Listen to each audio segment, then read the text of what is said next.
Silakan ngomong ngopi dulu.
Assalamualaikum warahmatullahi wabarakatuh. Innal hamdalillah nahmaduhu wa nasta'inuhu wa nastaghfiruh wa na'udzu billahi min shururi anfusina wa sayyiati a'malina. Man yahdihillahu fala mudhillalah wa man yudlil fala hadiyalah. Asyhadu an la ilaha illallah wahdahu la syarika lah wa asyhadu anna Muhammadan abduhu wa rasuluh. Ya ayyuhalladzina amanu taqullaha haqqa tuqatih wa la tamutunna illa wa antum muslimun. Ya ayyuhan nasu taqu rabbakum alladzi khalaqakum min nafsin wahidah wa khalaqa minha zawjaha وبث منهما رجالا كثيرا ونساء واتقوا الله الذي تساءلون به والأرحام إن الله كان عليكم رقيبا. يا أيها الذين آمنوا اتقوا الله وقولوا قولا سديدا يصلح لكم أعمالكم ويغفر لكم ذنوبكم ومن يطع الله ورسوله فقد فاز فوزا عظيما. أما بعد فإن أصدق الحديث كتاب الله وخير الهدى هدى محمد صلى الله عليه وسلم وشر الأمور محدثاتها فإن كل محدثة بدعة وكل بدعة ضلالة وكل ضلالة في النار. Jamaah kajian rahimani Allah wa iyyakum, kita lanjutkan terakhir pembahasan kita tentang hakul aulad, haknya anak-anak sudah ya. Sekarang masuk pembahasan berikutnya halaman 22. Al-haqqul khamisu, hak yang kelima, hukukul aqaribi, haknya kerabat-kerabat. Al-haqqul khamis, hak yang kelima, hukukul aqarib, hak-haknya kerabat-kerabat.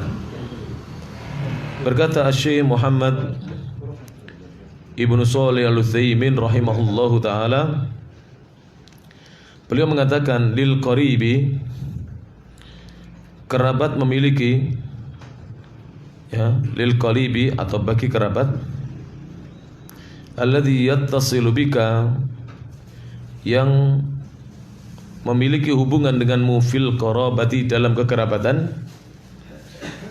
kal akhi, seperti saudara laki-laki, itu kerabat, wal ammi, paman dari jalur ayah, itu juga kerabat. Jadi saudara laki-laki, paman dari jalur ayah,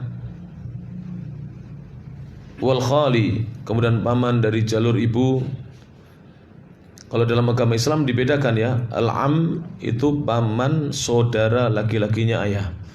Kalau al-khal, paman saudara laki-lakinya ibu. Wa auladihim, dan anak-anak mereka. Yang dimaksud anak-anak mereka ini adalah keponakan-keponakan kita, anak-anak dari saudara kita, maupun sepupu-sepupu kita, anak-anak dari paman-paman kita. Dan juga wa kulli man yantami, wa kulli, dan semua, man siapa saja, yantami yang masih memiliki hubungan ilaika denganmu, bisilatin dengan sebuah hubungan, falahu haqqu hadhil qarabati, maka dia memiliki hak kekerabatan ini,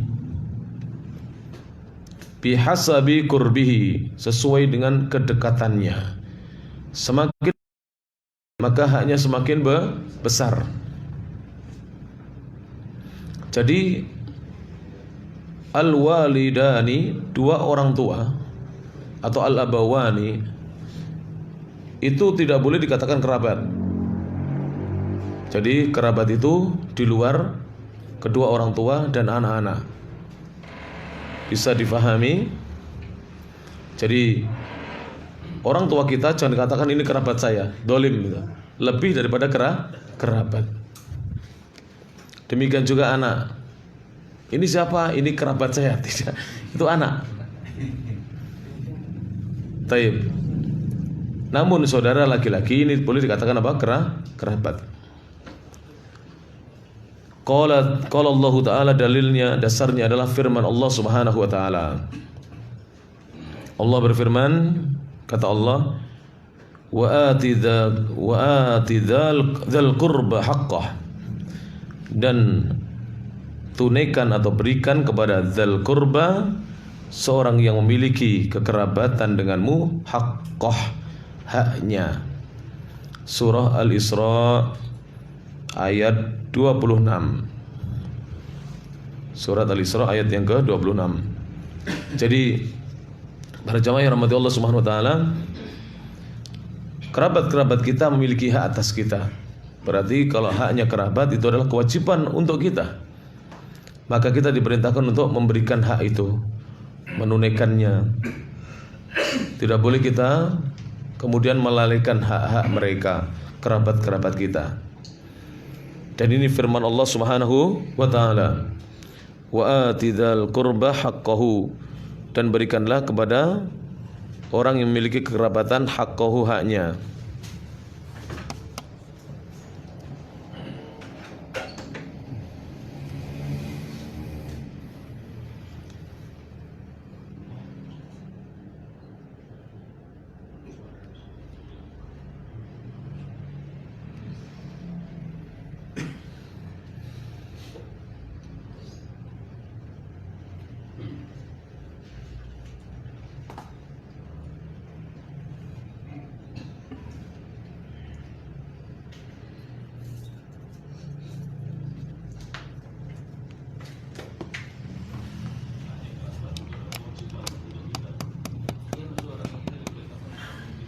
Tes. Tes.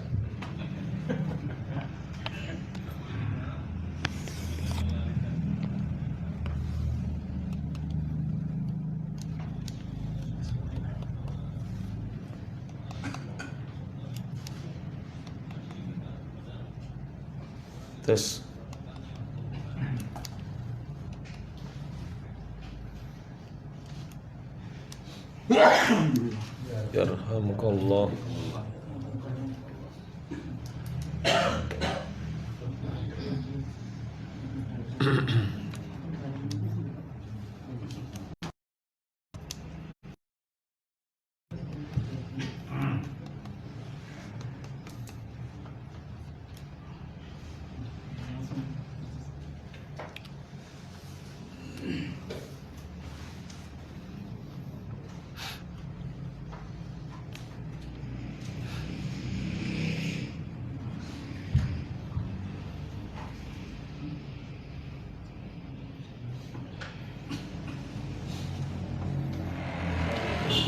Assalamualaikum warahmatullahi wabarakatuh.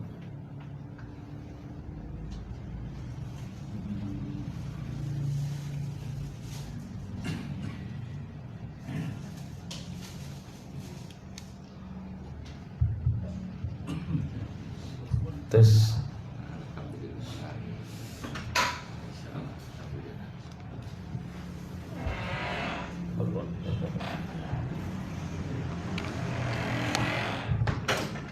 Kita lanjutkan setelah yang satu ini. Allah berfirman, kata Allah Subhanahu wa taala, wa ati dzal qurba haqqah, dan berikanlah kepada mereka yang memiliki hubungan kerabatan denganmu haqqahu, haknya. Surah Al-Isra ayat 26. Al-Isra surat nomor berapa? Nomor 17 sebelum Al-Kahfi. Al-ayatu, sehingga kewajiban kita adalah menunaikan hak-hak kerabat kita. Wa qala, dan Allah Ta'ala berfirman di dalam surah An-Nisa ayat 36. Surat An-Nisa surat nomor berapa? Surat nomor 4 ayat ke-36. Wa'budullaha wa la tusyriku bihi syai'a. Wa'budullah, dan sembahlah oleh kalian Allah semata. Wa la tusyriku bihi syai'a, dan jangan sekali-kali kalian menyekutukannya dengan suatu sembahan apapun. Jadi diperintahkan di sini agar kita beribadah menyembah Allah semata, mentauhidkan Allah, dan jangan sekali-kali kita menyekutukan Allah dengan sesuatu apapun juga dari sembahan-sembahan yang batil yang disembah oleh manusia. Dan ini adalah akidah tauhid. Apabila kita meninggal dunia di atas akidah ini, fa insyaallah kita meninggalnya husnul khatimah dan dijamin surganya Allah Subhanahu wa taala. Dan inilah yang diserukan oleh semua nabi-nabi Allah dan rasul-rasulnya. Tidak ada nabi dan rasul kecuali seruannya adalah mengajak manusia untuk mentauhidkan Allah, beribadah hanya kepadanya, dan memperingatkan manusia agar mereka meninggalkan segala bentuk kesyirikan. Dalam surat yang lainnya berkaitan tentang tauhid ini, dan Syekh di sini masya Allah, walaupun beliau sedang membahas tentang hak-hak kerabat, maka beliau juga menyelipkan di sini tentang kewajiban kita untuk mentauhidkan Allah dan larangan berbuat kesyirikan terhadap Allah Subhanahu wa taala. Karena ini jalan satu-satunya menuju kebahagiaan, keselamatan baik di dunia maupun di akhirat. Di surat Al-Baqarah ayat yang ke-21, surat nomor 2 ayat yang ke-21, Allah menyatakan bagaimana? Ya ayyuhan nasu a'budu rabbakumul ladzi khalaqakum walladzina min qablikum la'allakum tattaqun. Ya ayyuhan nas, apa kata Allah? Wahai sekalian manusia, u'budu rabbakum, sembahlah oleh kalian sesembahan kalian. U'budu rabbakum, sembahan kalian, sembahlah. Alladzi khalaqakum, kenapa kita disuruh menyembah Allah semata? Allah memberikan alasannya. Alladzi khalaqakum, sebab dialah yang telah menciptakan kalian. Kalau kita menyembah selain Allah itu makhluk, bukan Al-Khaliq yang maha mencipta. Tapi kalau kita menyembah Allah semata, dialah Al-Khaliq yang memang berhak untuk disembah. Alladzi khalaqakum, yang mana dia yang telah menciptakan kalian. Walladzina min qablikum, dan dia pula yang menciptakan orang-orang sebelum kalian. La'allakum tattaqun, agar kalian menjadi hamba-hamba Allah yang bertakwa. Kelanjutan dari ayat surat An-Nisa kita lanjutkan, wa'budullaha wa la tusyriku bihi syai'a. Maka kewajiban kita selain mentauhidkan Allah, kita juga menjauhi kesyirikan. Jadi yang pertama, kita harus cinta dengan ibadah dan kita benci dengan kesyirikan. Harus ditanamkan dalam diri kita kecintaan kepada ibadah dan kebencian kepada segala bentuk kesyirikan. Tidak boleh kita mentoleransi satupun kesyirikan, karena ini sebab kemurkaan Allah Subhanahu wa taala. Kemudian Allah memerintahkan kita untuk wabil walidaini ihsana, dan terhadap kedua orang tua ihsana. Maka hendaknya kalian berbuat yang baik. Ini setelah perintah ibadah dan larangan kesyirikan, Allah memerintahkan kepada kita untuk berbuat ihsan kepada kedua orang tua. Ini namanya al-ihsan ilal walidain, berbuat baik kepada kedua orang tua, yang disebut juga birrul walidain, berbakti kepada kedua orang tua. Dan di banyak pengajian saya, di kajian-kajian sudah saya ingatkan, mari kita berbakti kepada kedua orang tua kita semampu kita. Saya mau bertanya, waktu berbakti kepada orang tua itu kapan berakhirnya para jemaah? yang dirahmati Allah Subhanahu wa taala, waktu berbakti kepada kedua orang tua kapan berakhirnya? Ketika siapa yang meninggal? Bukan orang tua, tapi ketika kita yang meninggal dunia. Ketika kita yang diwafatkan oleh Allah Subhanahu wa taala, bukan ketika orang tua kita meninggal dunia. Jadi bakti kepada orang tua tidak berhenti saat orang tua kita meninggal. Masih ada sisi-sisi yang bisa kita gunakan untuk kita berbakti kepada orang tua kita saat orang tua kita meninggal dunia. Apa? Di antara amalan-amalan yang dicontohkan, disunahkan oleh agama kita, kita bersedekah untuk orang tua kita. Kita niatkan untuk orang tua kita. Sedekah untuk orang yang sudah meninggal di dunia, ini ada dasarnya dari agama kita. Jadi as-shadaqatu 'anil mayyit. Misalnya ini nanti ada puasa Ramadan, kita memberikan buka puasa, kita atas namakan orang tua kita. Kita dapat pahala, orang tua kita juga dapat pahala. Yang kedua, al-hajju 'anil mayyit, menghajikan mayit. Ini juga ada dasarnya. Tapi kalau mensolatkan mayit maksudnya adalah mengganti, mengqadha solatnya mayit, tidak ada dasarnya. Jadi kalau haji, menghajikan mayit ada dasarnya dari Nabi SAW. Jadi kalau mayit belum haji, sedangkan dia berkewajiban untuk menunaikan ibadah haji, maka kita hajikan. Bahkan disunahkan juga, mustahab juga, kalau kita punya harta, walaupun orang tua kita selama hidupnya tidak tergolong orang yang mampu untuk berhaji, kita disunahkan untuk menghajikan orang tua kita. Kalau kita mau haji yang kedua, niatkan untuk orang tua kita. Bagaimana caranya? Labbaik Allahumma hajjan, misalnya an abi, misalnya aku penuhi panggilanmu ya Allah untuk berhaji, aku membadali ayahku, atau an ummi, atau membadali ibuku. Sehingga nanti kita dapat pahala lebih besar kalau kita haji sendiri. Karena kalau kita haji untuk diri sendiri, pahalanya pahala sunnah. Haji yang kedua, ketiga itu hanya sunnah muakkadah. Tapi kalau kita menghajikan orang tua kita yang belum pernah haji, kita dapat pahala wajib. Wah, ini pentingnya belajar ilmu. Orang kalau tidak duduk di majelis ilmu tidak tahu. Sama dengan begini para jemaah. Antum punya rezeki mau haji lagi, sedangkan kakak antum, adik laki-laki antum belum pergi haji, atau adik perempuan, berangkatkan dia. Kakak perempuan atau kakak laki-laki barengkan. Karena ada mahramnya ya, sesama saudara, sudah berangkatkan, biayai. Nanti kita mendapatkan pahala dari haji yang wajib dari Allah Subhanahu wa taala, tanpa mengurangi pahalanya orang yang kita berangkatkan sedikit pun. Inilah kalau kita mengerti agama. Kalau kita berangkat sendiri, sudah pahalanya sunnah. Jadi ini Islam, tidak perlu berpayah-payah, tapi pahalanya lebih besar kalau seandainya kita berpayah-payah. Jadi dalam Islam tidak mesti sesuatu yang berat pahalanya lebih besar daripada sesuatu yang ringan. Contoh, ketika safar, kita sedang safar. Misalnya bapak-bapak dari Kediri safar ke Malang, ini sudah lebih daripada jarak untuk jarak safar yang diperbolehkan kita untuk mengqashar dan menjamaknya. Dari Kediri ke Malang ini kemungkinan sekitar 105 kilo. Kalau dari Kediri ke Batu kemungkinan sekitar 85 kilo. Karena saya hitung dari Pare ke Malang itu 80 kilo. Dari Pare ke Batu sekitar 60 kilo.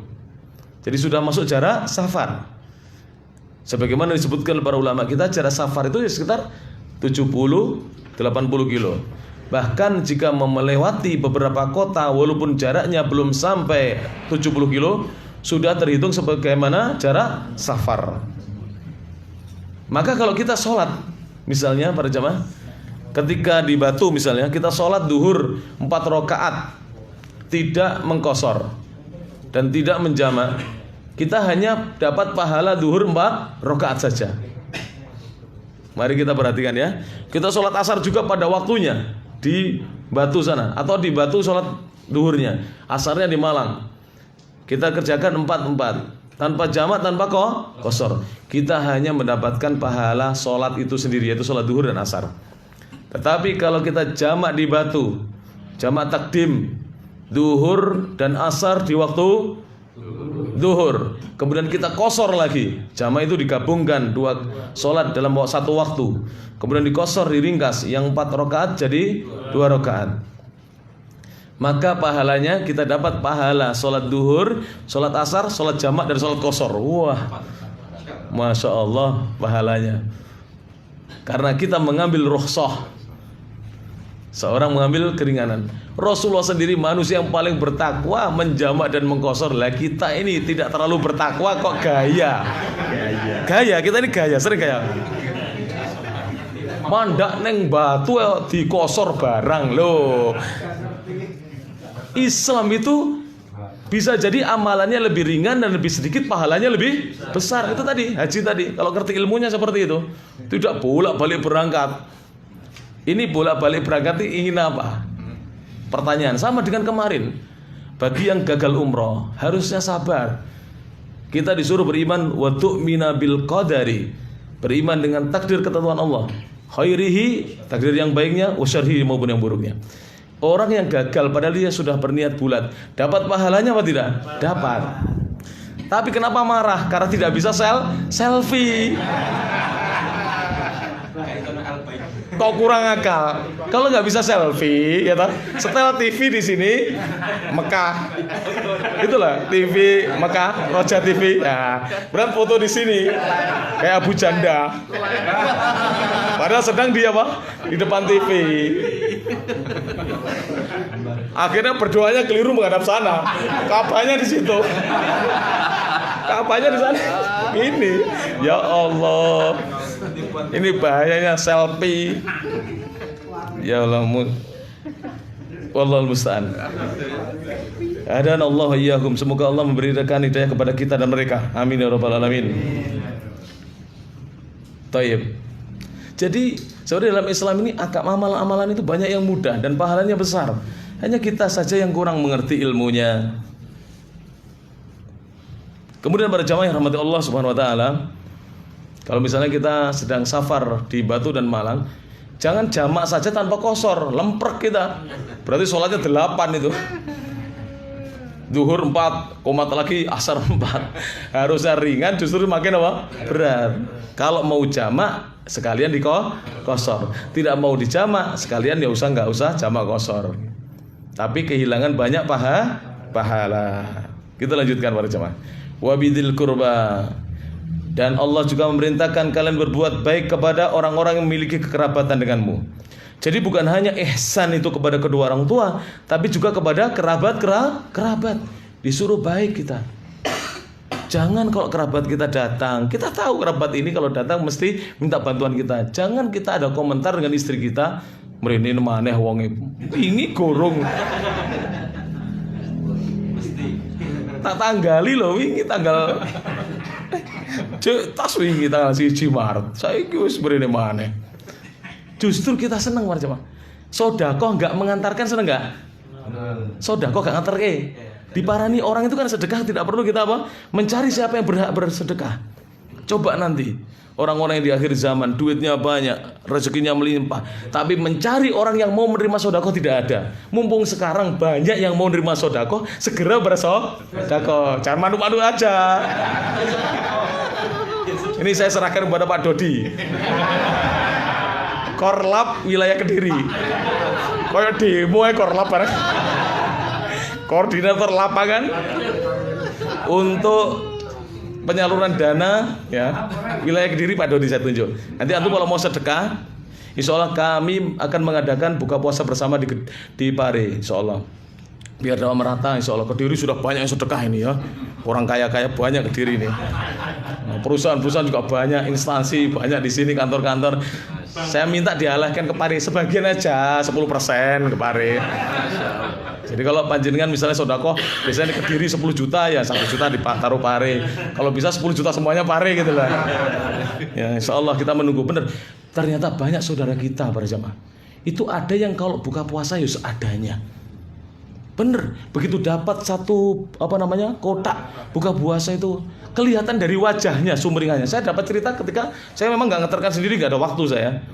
Jadwal itu saya ngaji, tapi orang-orang yang saya tunjuk untuk ngantarkan itu katanya bunga itu. Sahuweneng kelihatan seneng. Sekali makan ayam itu Masya Allah. Apalagi kalau tiap hari kita bisa kasih mereka, Masya Allah. Para jemaah yang rahmati Allah Subhanahu wa taala. Kadang-kadang ada yang ngambil 2 kalau kita adakan buka puasa bersama itu.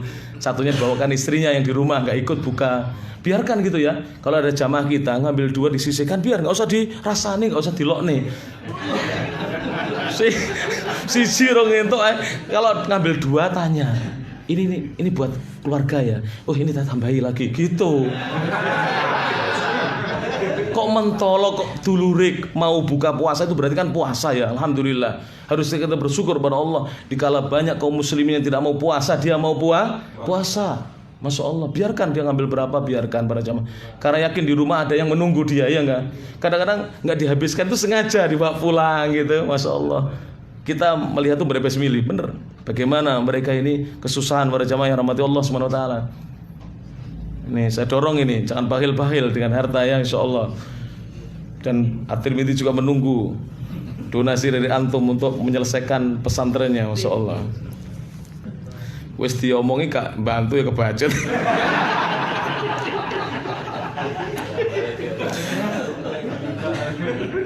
Baik. Fayajibu, maka wajib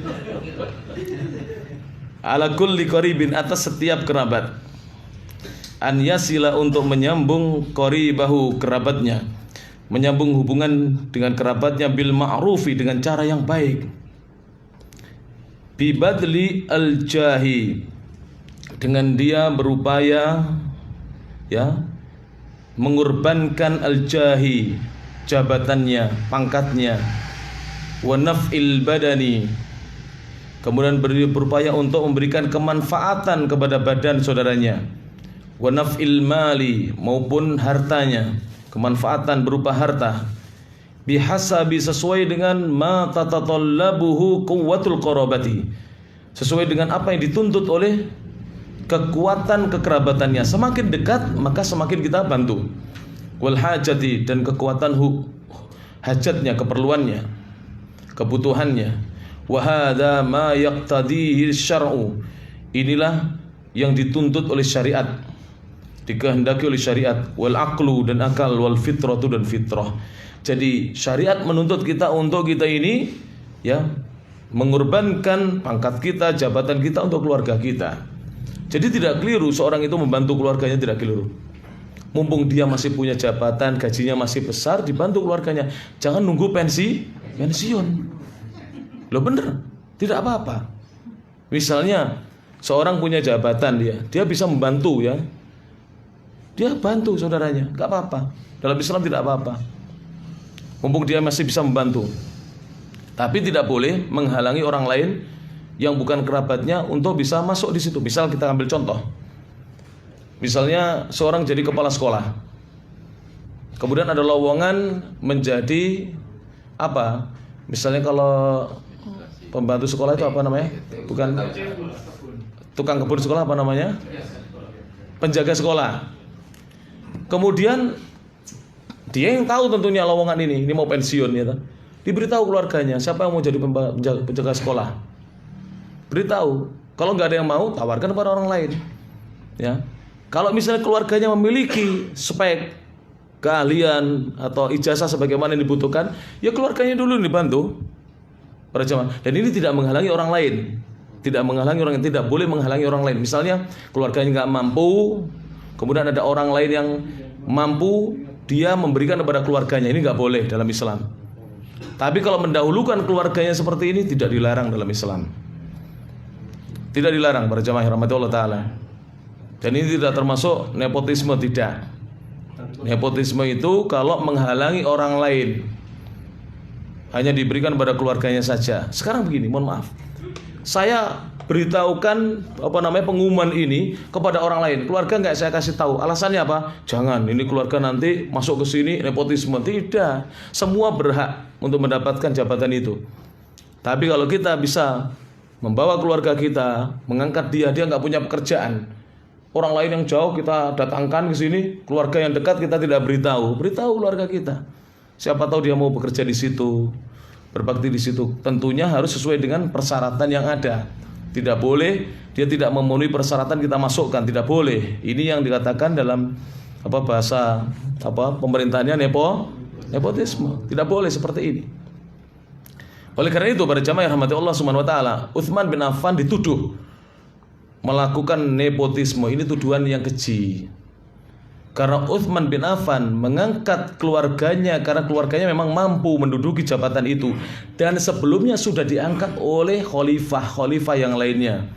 Sudah diangkat oleh Abu Bakar, kemudian dipertahankan oleh Umar radhiyallahu anhuma, dan dipertahankan oleh Utsman. Ini nggak apa-apa. Dan ketika di masa Utsman dinaikkan jabatannya pun nggak apa-apa. Kenapa? Karena dia sudah mengabdi lama.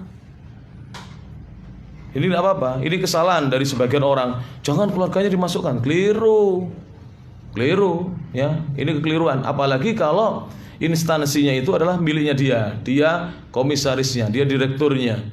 Perusahaan swasta misalnya, atau sekolah swasta, atau pesantren.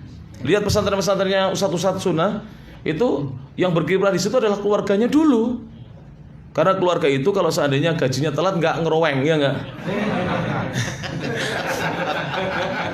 Mohon maaf ya, bisa dijanjikan gitu lah, bisa dijanjikan, ya nggak? Antum lihat, saya nggak mau sebut pesantrennya siapa, ustadz kita, itu rata-rata yang mengajar di situ putranya, kemudian menantunya, adik-adiknya, kerabat-kerabatnya. Kenapa? Wong mereka bisa kok, mereka punya keahlian di situ, punya gelar, punya nggak ada masalah. Ya para jamaah. Dan di pesantren itu kan nggak semuanya kerabat, ada juga orang umum. Nah ini namanya tidak menghalangi orang umum untuk masuk. Ini saya ingatkan supaya ada yang pernah mengatakan nggak boleh Ustaz. Loh kok nggak boleh? Jadi sampean boleh memasukkan orang yang tidak sampean kenal, nggak boleh memasukkan keluarga. Keliru, mendolimi keluarga namanya. Sampean punya jabatan. Ini Syekh mengatakan demikian. Makanya belajar agama itu jangan dari orang liberal, harus dari ahlu sunnah. Ini Syekh mengatakan al-jah itu apa? Coba dicari di terjemahan. Kalau nggak pangkat jabatan, dimanfaatkan untuk keluarga kita. Boleh. Mumpung kita masih jadi direktur, gaji kita banyak lah. Kan kita punya jabatan, gaji kita kan banyak. Berikan sebagian untuk apa? Keluarga, ya. Kalau sudah pensiun, nggak punya apa-apa, mau apa yang diberikan untuk keluarga? Para jemaah, ya. Seperti itu. Misalnya panjenengan jadi Brigadir Jenderal TNI misalnya. Kemudian panjenengan tahu ada pendaftaran ini masuk TNI yang diterima 50. Boleh nggak kita beritahukan pendaftaran ini, pengumumannya kepada keluarga kita? Boleh. Kita latih dia, ya. Tapi nanti diterima atau tidaknya tergantung tesnya, ya nggak? Tidak. Oh saya titip ini ya. Tidak begitu. Diberitahukan kepada keluarganya. Sampaikan kepada keluarganya. Nanti sama tak kasih tahu tes-tesnya nanti seputar ini. Nanti suruh lari segini. Kamu harus latihan. Sebelum kamu tes, kamu larinya setelah sholat duhur atau sebelum duhur.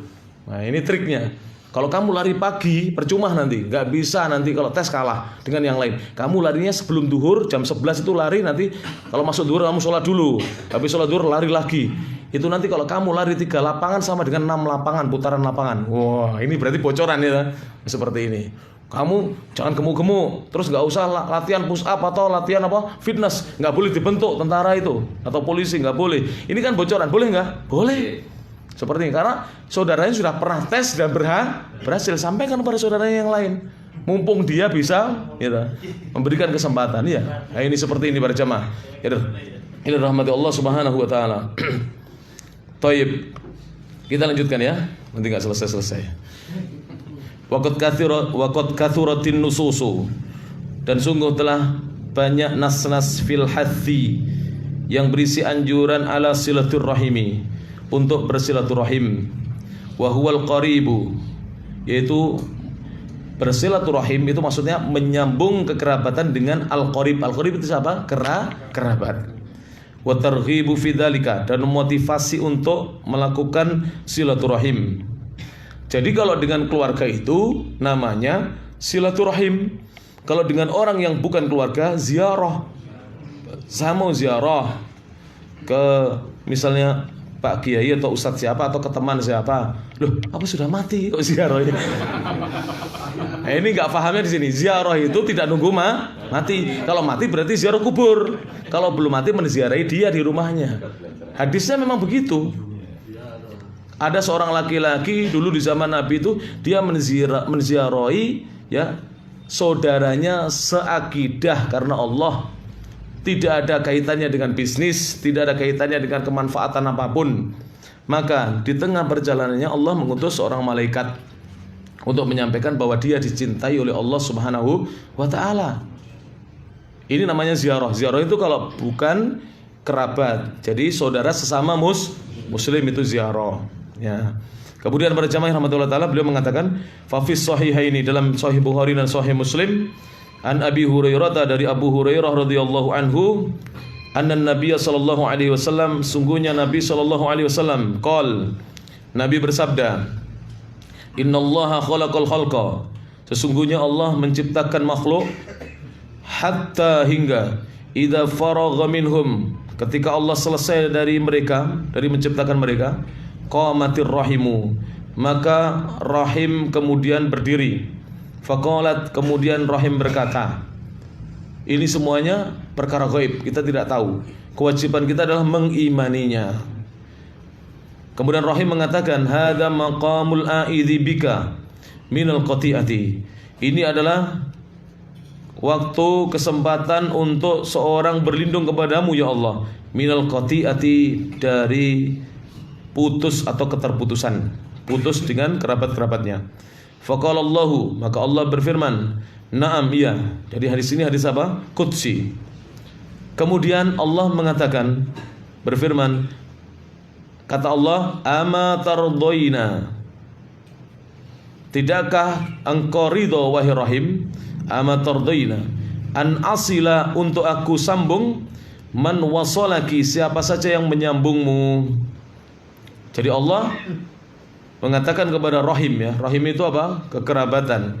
Apakah engkau tidak ridho jika aku menyambung siapa saja yang menyambung denganmu, menyambungmu? Wa aqta'a dan aku memutus man qata'aki, siapa yang memutusmu. Sehingga Allah akan menyambung orang yang menyambung tali kekerabatan dengannya, dan Allah akan memutus orang yang memutus tali kerabatan dengannya. Tayyib. Kemudian qalat maka rahim berkata, bala tentu. Qala Allah berfirman, fadaliki laki, itulah untukmu. Thumma qala Rasulullah sallallahu alaihi wasallam, kemudian Rasulullah sallallahu alaihi wasallam bersabda, iqra'u in syi'tum. Akhi tolong helm yang di situ ditaruh sini biar enggak kehujanan. Atau aja satu aja. Ya, helm-helm atau jaket biar kasihan apa ya. Taruh sini biar enggak kehujanan. Thayyib. Iqra'u in syi'tum. Bacalah jika kalian kehendaki. Fahal asaitum in tawallaitum an tufsidu fil ardi wa tuqatti'u arhamakum. Fahal maka apakah asaitum sekiranya kalian in tawallaitum kalian berkuasa, diberi oleh Allah jabatan kekuasaan, an tufsidu fil ardi, apakah kalian akan berbuat kerusakan di muka bumi? Biasanya orang yang berbuat kerusakan itu orang yang punya kekuasaan dan dia tidak beriman. Tidak beriman kepada Allah Subhanahu wa taala. Tapi kalau diberi jabatan, diberi amanah kekuasaan namun beriman dan bertakwa kepada Allah, tidak akan berbuat kerusakan. Dia akan memanfaatkan jabatannya untuk meraih ridha Allah. Bahkan dia akan mendahulukan rakyatnya dibandingkan dirinya sendiri. Makanya perlu bapak-bapak ini ya, beli sekali-kali, cari toko-toko buku Islam atau di online ya, sirah sahabat, luar biasa. Gak usah banyak-banyak, sirah khulafaur rasyidin, 4 khulafa ini. Kita akan mendapatkan hal yang sangat luar biasa dari mereka. Mereka mendahulukan orang lain ithar daripada dirinya sendiri. Bahkan menggunakan hartanya untuk negara, untuk rakyatnya. Bukan memanfaatkan harta negara untuk dirinya. Jauh sekali para jamaah. Kita bandingkan jauh. Makanya perlu umat Islam ini tahu sejarah. Jas merah, jangan lupakan apa? Sejarah. Khususnya para sahabat, bagaimana para sahabat. Ya. Dan harus juga kita sudah belajar sejarah para nabi, bagaimana mereka. Lihatlah ketika Yusuf diberi jabatan sebagai menteri ya, menteri. Yusuf itu sekitar sekelas menteri. Bagaimana beliau memanfaatkan jabatannya untuk keluarganya. Dibawa, disuruh datang. Orang sekarang kalau sudah menjabat keluarganya direndahkan. Jangan direndahkan para jamaah. Kalau perlu datangkan ke kota ya, ajak jalan-jalan gitu ya. Diajak apa? Nanti pulang sangoni keluarganya, masya Allah. Inilah Yusuf. Disuruh semua keluarganya dibawa ke Mesir, masya Allah. Yusuf alaihissalatu wassalam. Begitu memang orang yang mengerti menyambung silaturahim. Tapi Yusuf tidak heran kita kalau beliau adalah orang Nabi Allah alaihissalam dan calon penghuni surganya Allah Subhanahu wa taala. Maka Allah berfirman, maka apakah sekiranya kalau kalian diberi kekuasaan oleh Allah, kemudian kalian berbuat kerusakan di muka bumi, wa tuqatti'u arhamakum, dan kalian memutus arhamakum, kekerabatan kalian. Jangan sampai kalau diberi kekuasaan, diberi harta, kemudian kita memutus kekerabatan kita. Ada enggak seperti ini? Sangat banyak. Naudzubillahi min dzalik. Ulaikal ladzina, itulah orang-orang yang la'anahumullah, Allah melaknati mereka, yaitu setelah diberi kekuasaan menjabat dia berbuat kerusakan di muka bumi dan memutus kekerabatan mereka. Fa'asammahum, maka Allah Subhanahu wa taala membuat tuli mereka, wa'ama absarahum, dan membuat buta penglihatan mereka. Surah Muhammad ayat 22 dan 23. Siapa yang tahu surat Muhammad surat nomor berapa para jemaah? 47. Wa qala an-nabiy sallallahu alaihi wasallam, Nabi sallallahu alaihi wasallam bersabda, man kana yu'minu billahi wal yawmil akhir, barang siapa beriman kepada Allah dan hari akhir, falyasil rahimah, maka hendaknya dia menyambung tali kekerabatannya. Falyasil, maka hendaknya dia menyambung rahimahu, kekerabatannya. Hadis diriwayatkan oleh akhrajahu al-Bukhari, dikeluarkan oleh Imam al-Bukhari, hadis nomor 6138. Syukran jazakallahu khairan, masyaallah. Itu berbahasa-bahasa, pahalanya banyak insyaallah. Kasihan bapak-bapak nanti pakai helm basah, ya bisa masuk angin nanti ya, masyaallah. Wa katsirun minan nasi, dan banyak dari manusia, mudayyi'una li hadzal haqqi, yang menyia-nyiakan hak ini. Banyak ya manusia menyia-nyiakan haknya kerabat. Mari para jemaah, sudah enggak usah jauh-jauh, cari saudara kita yang membutuhkan bantuan kita. Pulang dari sini segera dihubungi, minta nomor rekening. Kalau nggak punya, ya kita datang ke sana atau membawa kurir ke sana untuk diantarkan. Atau wesel ya, bisa ya, masih bisa ya, wesel. Nah, tolong difoto KTP-nya ya dah. Nah, gitu aja. Nah, cari begitu. Udah benar. Apalagi kalau kerabat kita sering ke rumah kita, wes gak usah berat ngamplopi, gak usah berat. Ya jangan amplop tok.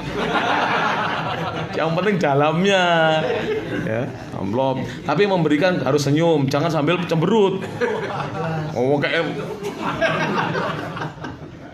baru dulure mulai ki mesti rene. Angger aku nampa bayaran gajian mesti. Oh yo apal gajianku. Jangan begitu. Orang berbuat begitu karena tidak punya. Coba kalau punya. Coba kalau itu ujian kita yang menerima, bagaimana? Kita diuji oleh Allah seperti itu, bagaimana perasaan kita para jamaah? Toib. Maka dibantu para jamaah. Jadi saya tidak ingin ya ngaji bertahun-tahun di sini gak ada hasilnya, tidak ingin. Mendingan saya pray sekarang mulai ya. Kalau gak ada hasilnya, pulang dari sini nanti cari saudara-saudarinya yang membutuhkan bantuan, cari. Sampai ingatkan, masku gak ada kulkasnya mati, langsung sudah ke toko apa gitu ya, toko Bandung atau toko sumber listrik. Kulkas ini berapa gitu, masya Allah, kirim ke alamat ini. Kaget ini, buat surprise ya, kejutan itu. Percuma ngaji gak diamalkan, percuma. Saya pulang aja kalau gitu ya, nggak ada hikmahnya. Ngaji diamalkan pada jemaah. Rahmat Allah Subhanahu wa taala. Taib. Mufarrituna fihi, menyia-nyiakannya, mufarrituna fihi, dan melalaikannya. Tajitu, maka engkau akan dapati al-wahida minhum, salah seorang dari mereka, la ya'rifu, dia tidak mengenal qarabatahu, kerabatnya, bisilatin, dengan satu hubungan, sampai tidak tahu kalau itu pamannya, itu tidak kenal. Sampai tidak tahu kalau ini putra pamannya juga tidak kenal. Terus terang ya, kalau orang Arab itu kita jauh dengan mereka. Jadi orang Arab itu hafal semua nama kerabatnya. Kita ini susah menghafal nama kerabat kita, ya nggak? Orang Arab Masya Allah. Makanya mereka jalur nasab ke atas itu minimal 4 itu ditulis resmi. Yang dihafal lebih daripada itu. Kalau antum tanya misalnya siapa saja keturunannya, apal dia. Sampai berapa turunan apal. Kita berhenti sampai mbah saja kita. Sudah berhenti di situ dah. Buyut udah nggak tahu. Canggah nggak tahu, udek-udek siwur nggak tahu. Atasnya lagi nggak tahu. Ya. Kalau orang Arab sampai kakek ke-10 tahu mereka. Thayyib. La bil mali, tidak dengan harta. Wala bil jahi, tidak pula dengan jabatan atau pangkat. Wala bil khuluqi, tidak pula dengan akhlak budi pekerti. Tamdil ayyamu, hari-hari berlalu. Awis syuhuru, atau bulan-bulan juga berlalu. Ma ra'ahum, maka dia tidak melihat mereka, tidak pernah melihat keluarganya. Wala qama bi ziyaratihim, dan tidak melaksanakan ziarah mengunjungi mereka, dan tidak mengunjungi mereka. Wala tawaddada ilaihim bi hadiyatin, dan tidak tawaddada ilaihim, berupaya mencintai mereka bihadiyah, dengan memberi hadiah. Hadiah itu mendatangkan cinta enggak? Tahadu tahabu. Hendaknya kalian saling memberi hadiah, niscaya kalian akan saling mencintai. Masya Allah. Saya yang belum bisa itu apa yang dilakukan Ustadz Syafiq Riza Basalamah, Doktor Syafiq Riza Basalamah MA. Setiap beliau istrinya melahirkan dibelian perhiasan emas itu. Masya Allah ini. Ya Ustaz Taufik kelasnya beda ini. Sekali ngaji transferannya kelihatan ini ya. Ya Allah, semua disyukurilah, gak usah ngomong gitu ya. Tapi yang kita contoh adalah beliau ini loh ya, berupaya memberi hadiah kepada istrinya. Iya, yang setiap hari bersama kita loh para jemaah. Ya, istri kita ini, ya Allah. Istri itu atau wanita itu kalau benar-benar menjalankan tugasnya itu nggak pernah istirahat. Sampai sudah jadi nenek itu nggak istirahat. Coba ketika masih jadi istri kita ya, belum jadi nenek ya, kita belum punya cucu, belum menikahkan anak kita atau belum memantukan ya, itu ngurusi anak. Siapa porsi terbesar mengurusi anak? Panjenengan, saya atau istri? Istri, Masya Allah. Nanti kalau sudah mantu, kemudian putranya atau mantunya hamil, yang ngopeni anaknya sudah lahir siapa? Istri. Mbahnya juga. Ya Allah, gak pernah istirahat. Ya, makanya wanita-wanita itu kadang-kadang usianya lebih panjang daripada laki-laki. Kadang-kadang loh ya. Kenapa? Karena terus ada aktivitas. Ya. Dan aktivitasnya dengan anak, hiburan terus. Nah bapak-bapak cepat mati. Kebanyakan ngopi. Ayo, kebanyakan ngopi nih, cepat mati. Kurang hiburan. Insya Allah. Insya Allah bapak-bapak di sini umurnya panjang. Insya Allah. Amin ya robbal alamin. Amin ya robbal alamin. Insya Allah. Kapan dredeg ngomongnya mati. Dredeg kabeh wedi. Ya Allah, mudah-mudahan umur panjang kita insyaallah. Kita masih pengen terus beribadah kepada Allah. Wala dafa'anhum daruratan. Wala dafa'anhum daruratan. Dan tidak pula menunaikan untuk mereka daruratan, apa yang menjadi kebutuhan yang darurat untuk mereka. Au hajatan, atau menjadi kebutuhan yang tidak darurat. Hajah itu keperluan biasa, darurat yang sangat darurat. Misalnya keluarga kita yang sakit, dia tidak bisa menebus obat atau dia tidak bisa pergi ke rumah sakit untuk membayar biaya rumah sakitnya, kita bayari. Itu para jemaah. Bal rubbama, bahkan terkadang asa ilaihim, dia justru berbuat buruk kepada kerabat-kerabatnya, kepada mereka. Bil qauli, kadang dengan ucapan berbuat buruknya, au bil fi'li, atau dengan perbuatan, au bil qauli wal fi'li jami'an, atau dia berbuat buruk dengan ucapan dan perbuatannya sekaligus.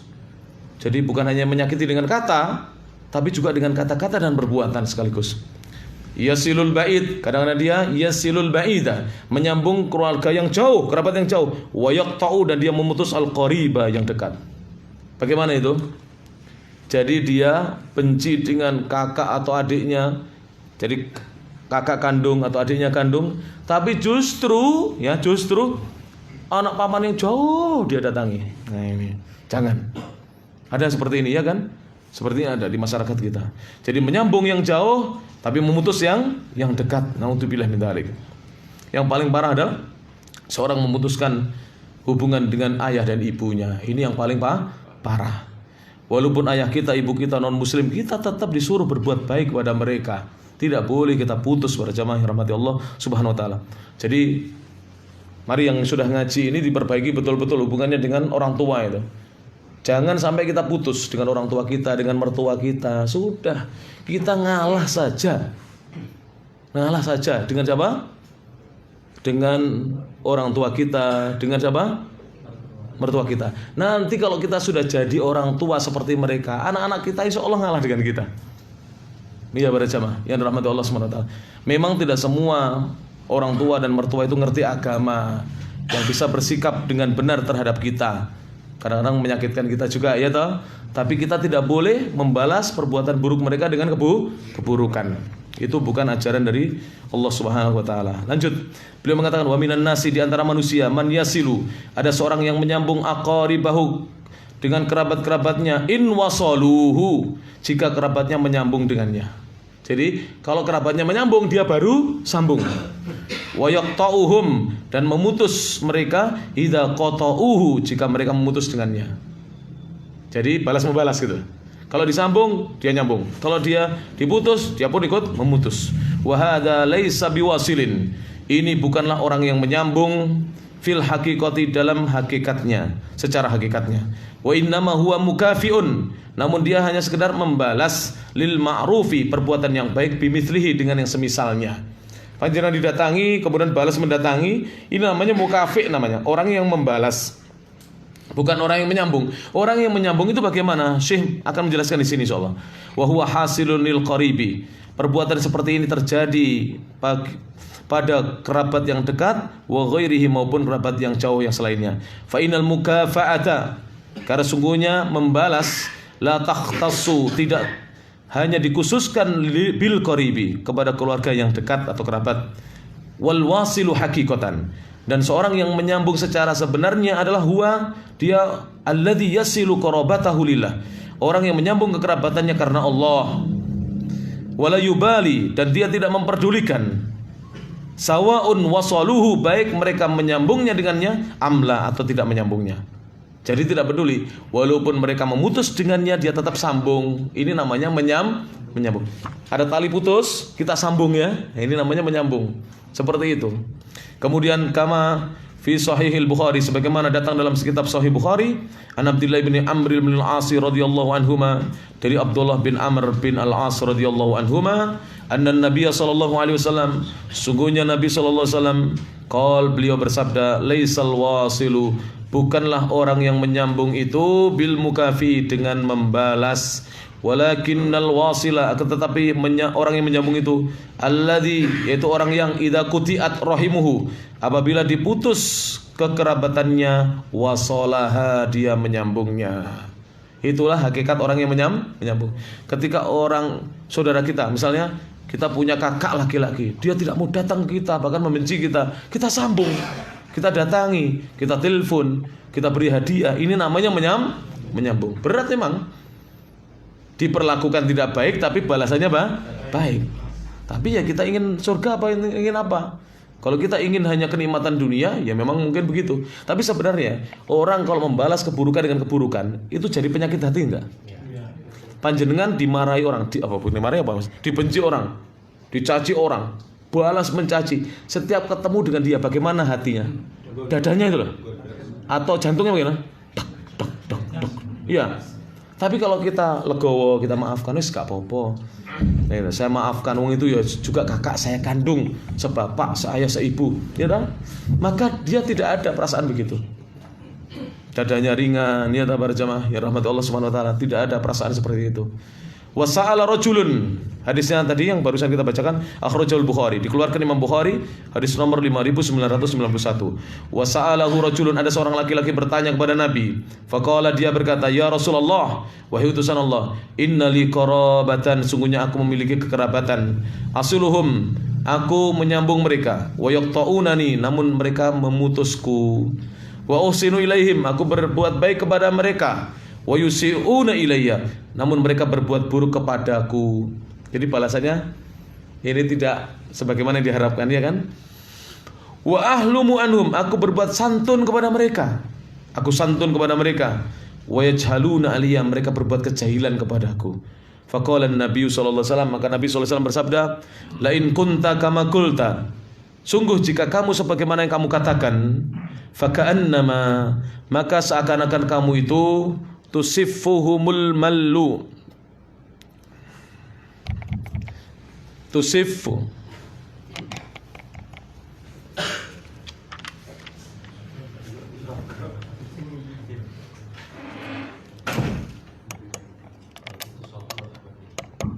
tes tusiffuhumul malla, faka'annama, maka seakan-akan tusiffu, kamu memberi makan atau menyuapi hum mereka al-malla, dengan debu yang panas. Wala yazalu ma'aka, dan senantiasa bersamamu minallahi dhahirun, dari Allah penolong, alaihim, untuk menghadapi mereka, madum ta'ala dalik, selama kamu seperti itu. Jadi kalau kamu tetap berbuat baik walaupun disakiti, kamu tetap menyambung, maka akan datang penolong untukmu dari Allah Subhanahu wa taala. Madumta, selama kamu ala dalik, di atas perkara itu. Rawahu Muslimun, diriwayatkan Imam Muslim, hadis nomor 2558. Jadi kalau dari hadis ini anjuran Nabi, walaupun kita sambung mereka memutus, tetaplah kita menyambung. Walaupun kita berbuat baik mereka berbuat buruk, tetap kita berbuat baik, tidak membalas keburukan yang serupa. Walaupun kita sudah berbuat santun kepada mereka, ya, berlemah lembut kepada mereka, mereka berbuat kejahilan kepada kita, tetap kita santun kepada mereka. Memang berat ini kalau nggak ngaji, tidak bisa para jamaah, ya. Laulam yakun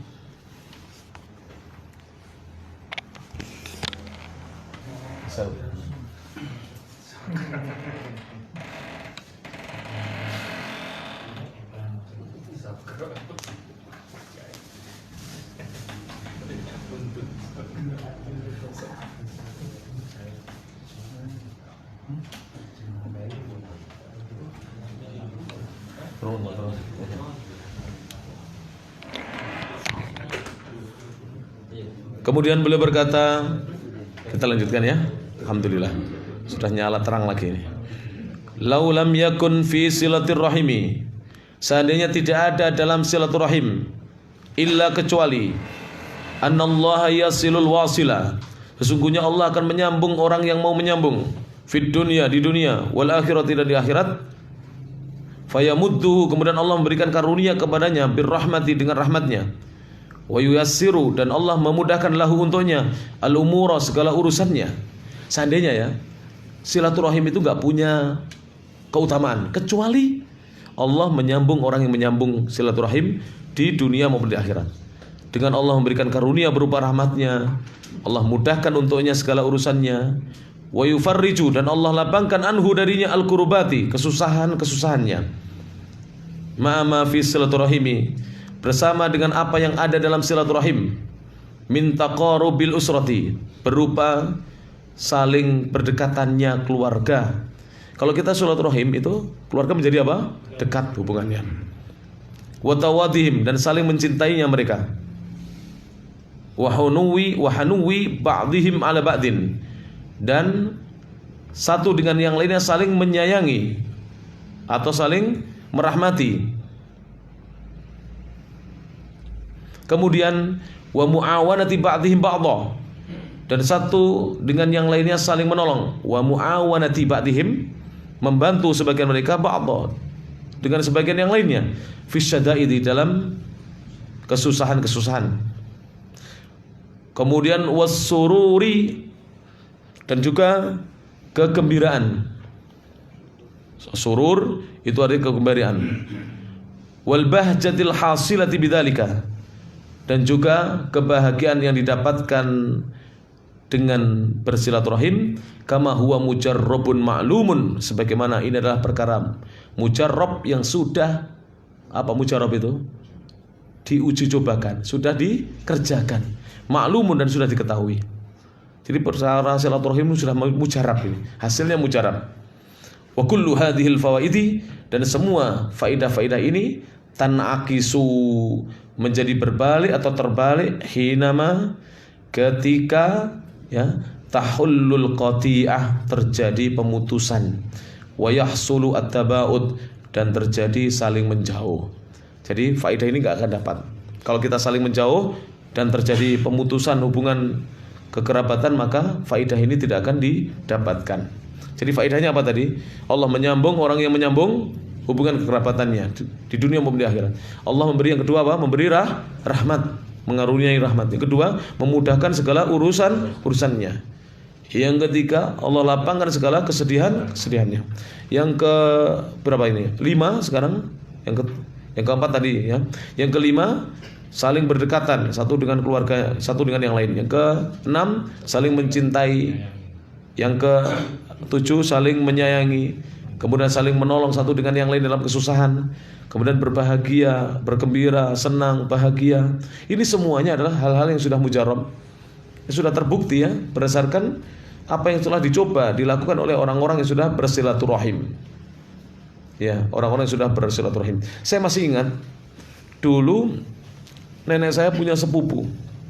Sepupunya ini masya Allah sudah sepuh. Jadi sudah sepuh, ibu-ibu sepuh. Zaman dulu belum ada kendaraan seperti sekarang ya. Bahkan becak aja masih jarang. Itu tahun sekitar, ya saya masih ingat, saya masih SD ya, sekitar tahun 82 sampai 87. Ketika saya masih SD itu. Jadi sepupunya mbah saya, lebih tua beliau dengan nenek saya, usianya terpaut sekitar 10 tahun. Jadi sampai usia 90 itu masih silaturahim. Jadi sering ke mbah saya. Akhirnya saya disuruh gandeng mbah saya, ganti beliau ke sana.